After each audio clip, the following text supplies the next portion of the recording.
And we are back with the third segment of the GSMC Basketball Podcast presented by the GSMC Sports Network. And in this third segment, I'm going to be talking about the best players for each and every single decade of the NBA. So from its conception and all the way back in 1960, all the way up until now, these are going to be, this is like, in my opinion, the best players for each and every single decade. Now, I'm going to start with 2020 just because it's quite recent, and I would think, I think that makes the most sense, and I feel like everyone's really interested in hearing who I think the best player of this decade is, and that is Jokic. Again, for those of you guys on the audio side, you guys have probably already heard this segment, so you can skip, you don't need to watch it, but for those of you guys on the video side, you guys haven't seen my opinions on this, and I think Jokic, so far, given what he's done in this past decade, he is by far the best player in the NBA in this decade period. I don't think there's anyone else that even comes close to him.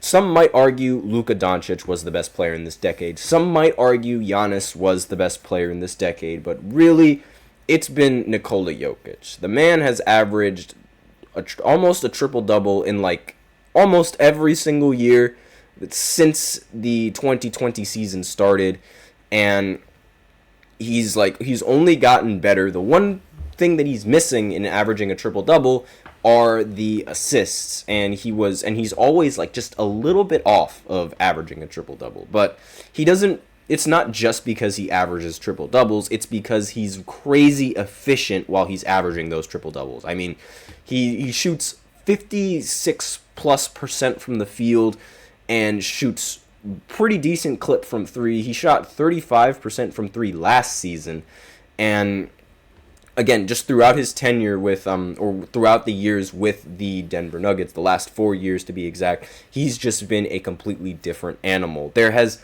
not been a single year in this decade where he hasn't won some kind of MVP.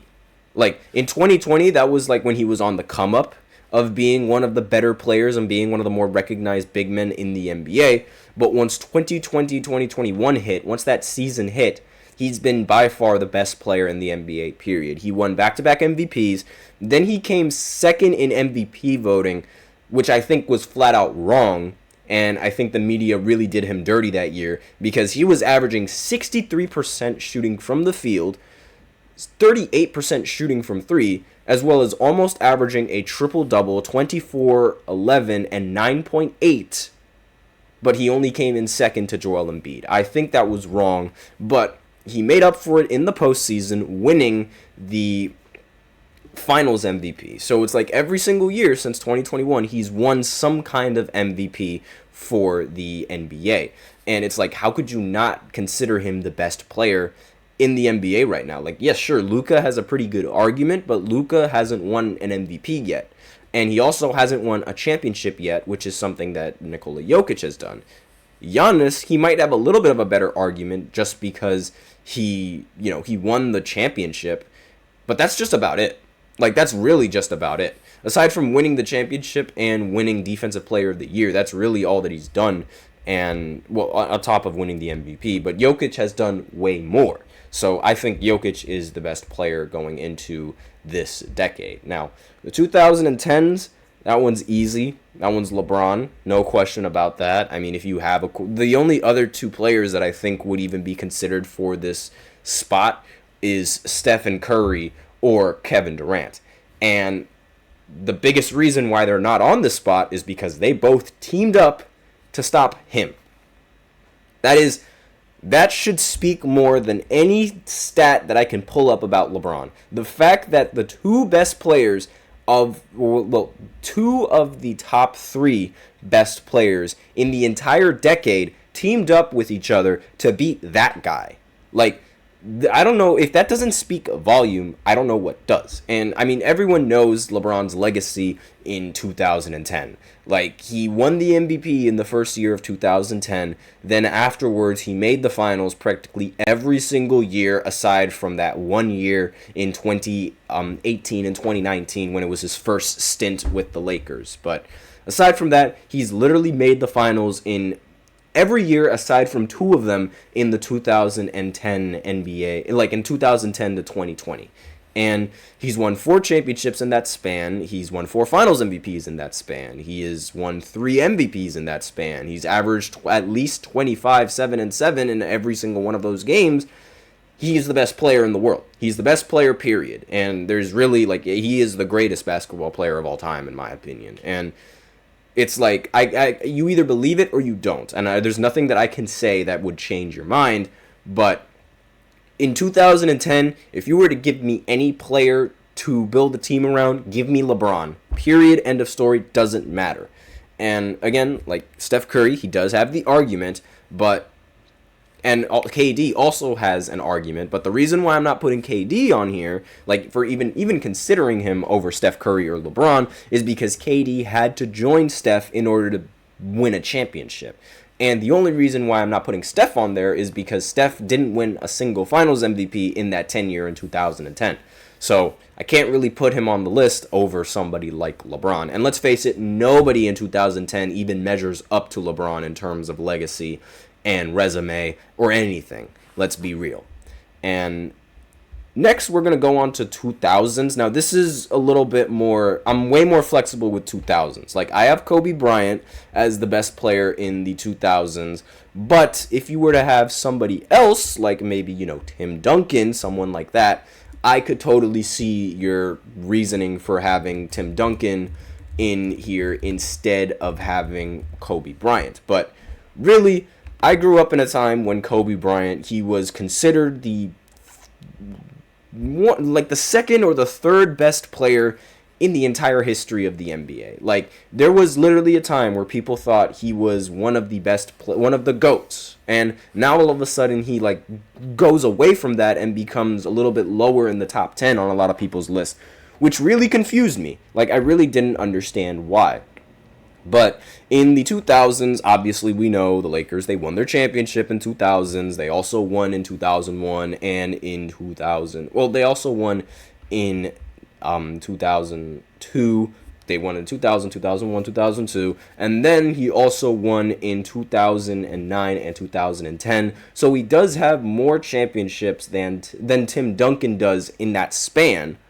But you could make the argument that Tim Duncan had a much better career and a much better tenure with the Spurs than Kobe did with the Lakers. And, I mean, in the postseason, Kobe was a different breed. He did have some of those postseasons where it was like, I don't know about that. Like, could have been a little bit better. He also had some performances in those postseasons where he was just not all there. There were also some other postseasons where he was also just not all there. And, again, if you have someone like Tim Duncan on this as the best player, I am not opposed to that. But I think Kobe, like the combined dominance on accolades, the prowess, the mentality, all of that stuff, I think it's just great. Like, I think all of it is just, no one can match up to Kobe in terms of skill, and I don't think anyone can match up to Kobe in terms of competitiveness unless you're this guy right here, the one and only, the legendary bald man, Michael Jordan. He's not bald in this picture, but everyone knows that he's bald, and everyone knows that he is just, a completely different being that transcends the realities of NBA basketball. Like, that's the, not really the thought process, but that's sort of the aura that Michael Jordan has. So easily the best player in the 90s, no questions about that. No one even in consideration for being a top player in the 90s, aside from Michael Jordan, because he was the only player in the 90s that is worth talking about winning. And he got all of his 6 championships in the 90s. Next, Magic Johnson. Again, this is pretty easy. A lot of people might put Larry Bird as opposed to Magic, but I mean, again, Magic, he has more championships, and he ended up getting the same amount of MVPs, so I would much rather put Magic on this list as opposed to Larry Bird. A lot of people also rank Magic a bit higher than Larry Bird on their all-time list, so there's more. Again, don't really need to talk about it that much because aside from those two, there's not really anyone else that's been in the competition. Next is Kareem Abdul-Jabbar, and again, not really many people in the conversation. He is considered the best center in NBA history for a reason, so he's making this list. And finally, the cheat code himself, Wilt Chamberlain. Again, the only other, actually, now that I think about it, the only other player that can really measure up to him is Bill Russell, but that's really because of his championships. If you really get down to it, Bill won those championships because of just how great the team was, and compared to everyone else. But Wilt, he was a monster, and rules were literally changed because of him.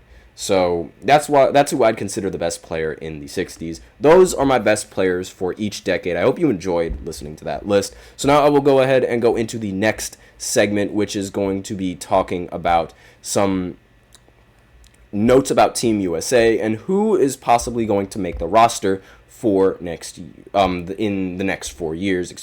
So I'll be right back after this short break, so be sure to stay tuned.